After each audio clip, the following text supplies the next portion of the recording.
सुप्रभात बच्चों। आज हम प्रयोगवादी काव्य धारा के जो प्रसिद्ध कवि हैं गजानन माधव मुक्तिबोध जी की कविता सहर्ष स्वीकारा है पढ़ेंगे। यह कविता कवि ने अपने भूरी भूरी खाक धूल काव्य संग्रह में संकलित की है। बच्चों, कविता का नाम है सहर्ष स्वीकारा है। एक होता है स्वीकारना और दूसरा होता है सहर्ष स्वीकारना, यानी खुशी खुशी स्वीकारना।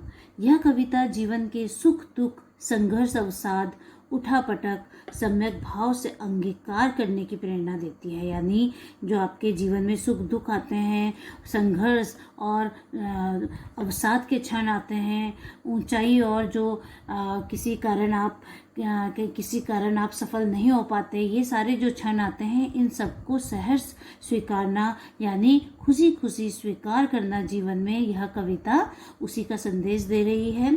कवि ने इस कविता में कहा है कि मुस्काता चांद ज्यों धरती पर रात भर, मुझ पर त्यों तुम्हारा ही खिलता वह चेहरा है। तो यहाँ पे कवि कहते हैं जिस प्रकार धरती पर चांद का प्रकाश धरती को आच्छादित करता है, उसको प्रकाशवान कर देता है, उसी प्रकार जो तुम्हारा प्रभाव है वो मेरे जीवन को प्रकाशित कर रहा है। यहाँ पे जो कवि ने वह किसके लिए प्रयोग किया है, इस पर प्रश्न चिन्ह है। वह ईश्वर के लिए भी प्रयोग किया जा सकता है, वह उनका कोई प्रिय व्यक्ति भी हो सकता है, वह उनकी पत्नी भी हो सकती है, या फिर वह उनकी माता भी हो सकती है। इसको कवि ने स्पष्ट नहीं किया है, तो किसी भी संदर्भ में हम इस कविता को पढ़ेंगे तो यह कविता सही ही प्रतीत होगी। कविता देखते हैं। सहर्ष स्वीकारा है। जिंदगी में जो कुछ है, जो भी है, सहर्ष स्वीकारा है, इसलिए कि जो कुछ भी मेरा है वह तुम्हें प्यारा है। गर्बीली गरीबी यह, ये गंभीर अनुभव सब, यह विचार वैभव सब, दृढ़ता यह, भीतर की सरिता, यह अभिनव सब, मौलिक है, इसलिए कि पल पल में जो कुछ भी जागृत है, अपलक है, संवेदन तुम्हारा है। कवि कहते हैं कि जिंदगी में जो कुछ भी है उसे मैंने बहुत खुशी से स्वीकार किया है। इसलिए किया है क्योंकि जो भी तुमने मुझे दिया है, यहाँ पे हम ईश्वर का उदाहरण देकर बताएंगे कि कवि कहते हैं कि ईश्वर ने उन्हें जो कुछ भी दिया है वह इसलिए दिया है क्योंकि वह उन्हें प्यारा है। वो सब उन्हें क्यों प्यारा है? क्योंकि हम भी ईश्वर के एक अंश हैं, तो अर्थात हमारे भीतर भी ईश्वर है। तो ईश्वर हमें जो कुछ भी देगा वो वही देगा जो उसका अपना प्रिय होगा। तो इसलिए जो वस्तु भी, जो सुख दुख भी वो हमें दे रहा है, इसका मतलब वह उन्हें भी बहुत प्यारा है। गर्बीली गरीबी यह, यानी गर्व से भरी हुई यह मेरी गरीबी। अब लेखक ने यहाँ पे इसको गर्व से भरी हुई गरीबी कवि ने इसलिए बोला है क्योंकि गरीबी में रहते हुए भी कवि किसी के आगे हाथ नहीं फैलाता।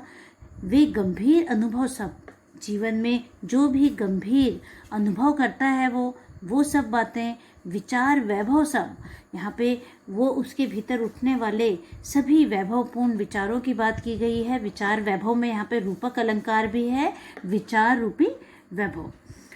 दृढ़ता यह, भीतर की सरिता यह, अभिनव सब। दृढ़ता यह, भीतर की सरिता यह, अभिनव सब। यहाँ पे दृढ़ता यानी जो कवि के भीतर की मजबूती है, इन सुख दुख को सहने की जो उसकी ताकत है। भीतर की सरिता यानी उसके भीतर जो सरिता, यहाँ पे भीतर की सरिता बोला गया है, जो उसके भीतर भावनाओं की नदी बह रही है, उनको भीतर की सरिता बोला गया है। और उनके अंदर जो भी अभिनव है, उसके भीतर जो भी अभिनव मतलब नवाचारी, अर्थात जो हमारे भीतर बहने वाले विचार हैं और जो नए नए नवाचारी विचार हमारे भीतर आते हैं वो मौलिक हैं, वो मेरे स्वयं के हैं, मौलिक हैं। इसलिए कि पल पल में, क्योंकि हर पल जो कुछ भी जागृत है, अपलक है, संवेदन तुम्हारा है। जो कुछ भी मेरे भीतर जागृत हो रहा है, यहाँ पे कवि ईश्वर से कहते हैं कि जो कुछ भी मेरे भीतर जग रहा है वह अपलक अर्थात निरंतर चलने वाला है, संवेदन तुम्हारा है, यानी वह तुम्हारे स्पर्श को मुझे जताता है, बताता है कि तुम्हारे संवेदन मेरे भीतर विद्यमान है। तो ये सभी जो आप सुख दुख कष्ट मुझे दे रहे हो, तो मुझे उन कष्टों को सहर्ष स्वीकार करना है, क्योंकि यह आपके प्रिय हैं।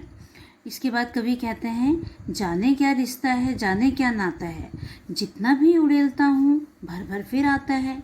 कवि कह रहे हैं कि मैं जो ईश्वर है उस पे अपना कितना भी प्रेम उड़ेलूँ, अपनी कितनी भी प्रेम रूपी भक्ति उड़ेलता हूँ, अब फिर भी मेरे भीतर पुनः भक्ति रूपी प्रेम भर जाता है।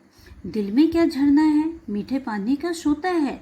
कवि कहते हैं, क्या मेरे भीतर कोई ऐसा झरना लगातार बह रहा है जो कि बिल्कुल मीठे पानी का अर्थात ईश्वर के प्रति जो मेरी मिठास भरी भक्ति है उसका स्रोत मेरे भीतर बहता है।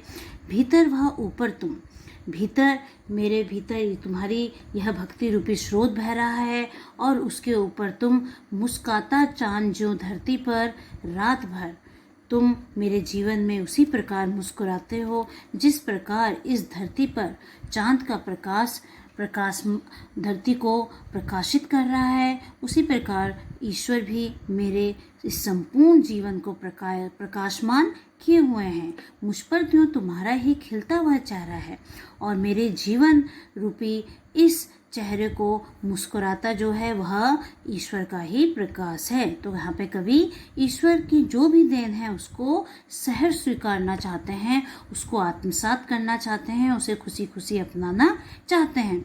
तो ये जो दो मैंने आपको पद पढ़ाए हैं, आपको इन दोनों पदों की ससंदर्भ व्याख्या करनी है और उसका जो इसमें मुख्य बातें जो बताई गई हैं, जैसे विचार वैभव, यहाँ पे काव्य सौंदर्य में आप लिखेंगे कि जो विचार वैभव है उसमें रूपक अलंकार भी है, अनुप्रास अलंकार भी है, पल पल में पुनरुक्ति प्रकाश अलंकार है।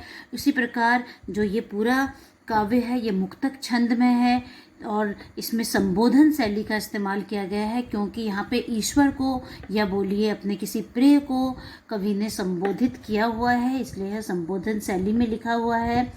और इसके साथ ही साथ अगर आप देखते हैं तो यहाँ पे जो एक और आप इसमें देखेंगे कि यहाँ खड़ी भर भर में पुनरुक्ति प्रकाश अलंकार है। तो इस प्रकार आपने पूरा काव्य सौंदर्य यहाँ पे बताना है। कविता खड़ी बोली में लिखी गई है और किस तरह वहाँ यहाँ तत्सम शब्दों का भी प्रयोग किया गया है।